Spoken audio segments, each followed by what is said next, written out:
Math doesn't care about his feelings. Look, bottom line, if ifs and buts were candy and nuts, the president would be on deck to have a better Thanksgiving than he's going to have. You know, math doesn't care about his feelings, doesn't care about anyone's feelings.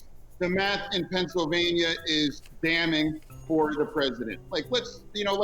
These contested late ballots, 10,000, oh no, we're going to take that to the Supreme Court. Like, take it to the Supreme Court. You know what? Spot the president, all 10,000 for all I care, because the vice president is going to be up 50, 60,000 votes when all the counting is done, if not more. The bottom line is that there is no truth to any of this. And at some point, we all have to collectively accept that yelling voter fraud when there is no evidence whatsoever of it is yelling fire in a crowded theater, and it is harming the democratic franchise of our country and the peaceful transition to power, and we cannot accept that.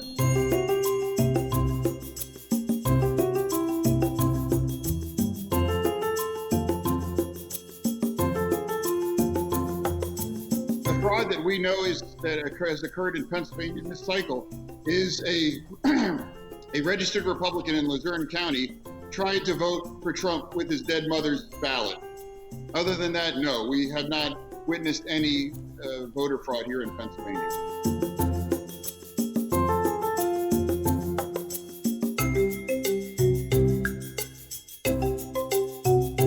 It looks likely that Joe Biden is going to be the next president of the United States. It's not 100% certain, but it is quite likely. And so I think a transition process ought to begin. If it turns out that the unlikely scenario actually comes about and it turns out President Trump is determined to have won this election after all, then the transition, of course, becomes moot and it expires and it evaporates.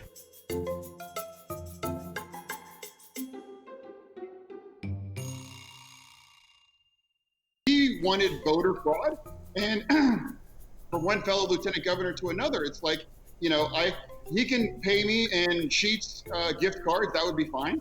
And the bottom line is my dude wants voter fraud. I delivered in Pennsylvania because that is the one lone case of voter fraud documented right now as of this airing. And again, this needs to stop. It's absurd.